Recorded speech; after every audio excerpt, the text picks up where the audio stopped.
seriously ill since early April, when he described his symptoms to physician George Cabell of Lynchburg as something like the gravel.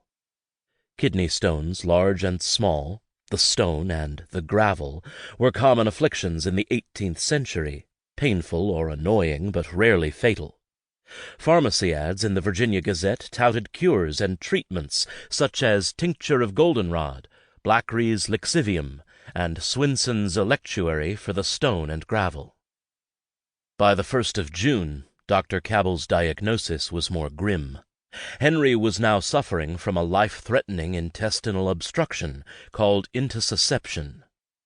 Part of his intestine had telescoped into itself, blocking the digestive tract. Infection and death were imminent unless the blockage could be relieved. The remedy was risky. With luck, the weight of a large dose of liquid mercury, which is 20% heavier than lead, might unravel the intestinal knot, pass through his bowels, and save Henry's life. If the blockage persisted, however, Henry's body would absorb the mercury, the muscles of his chest would fail, and he would die by suffocation. Family members who gathered at Red Hill that morning left a poignant record of the final conversation between the dying patriot and his physician. "I suppose, Doctor, this is your last resort," Henry said as he accepted the vial of mercury.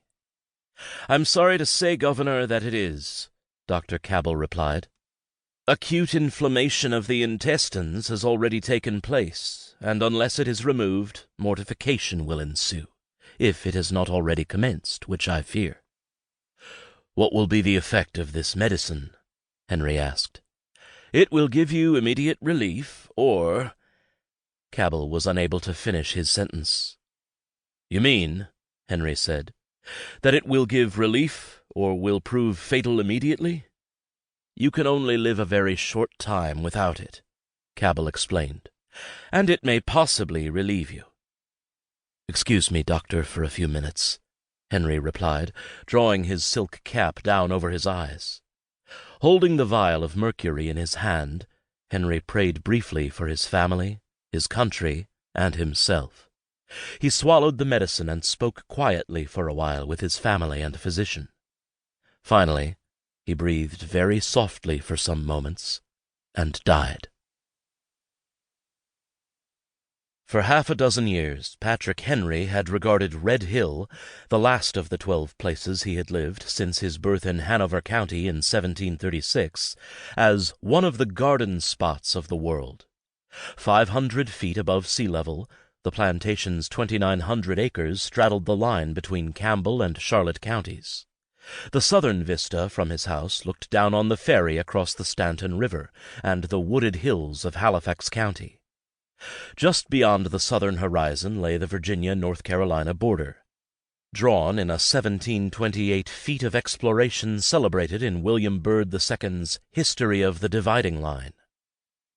To the north, through the window nearest the corner where he spent the last hours of his life, Henry could see a century-old Osage orange tree, which has since grown into the gnarled giant designated as an American champion for the species. Visible to his right were young figs ripening along the walkway that linked Henry's house and its adjacent kitchen, a small clapboard shed dominated by its massive brick fireplace and oven, with the 2-room frame structure that served as his law office. There, on his desk, Patrick Henry had left 2 messages for posterity, testaments both to his private religious faith and his hopes for America's future. Patrick Henry's will, written entirely in his own hand, provided his widow and his 17 children with legacies sufficient to support them in comfort and independence. After disposing of his property, including nearly 80 slaves, Henry's will also conveyed a private assurance to his wife and children. "This is all the inheritance I can give to my dear family," its final clause explained. "The religion of Christ can give them one which will make them rich indeed." On the desk next to his will, Henry had left a sealed envelope addressed to his executors. It contained a single sheet of paper. One side bore the text of his 1765 resolutions against the Stamp Act, which men and women of his day acknowledged as a starting point of the American Revolution.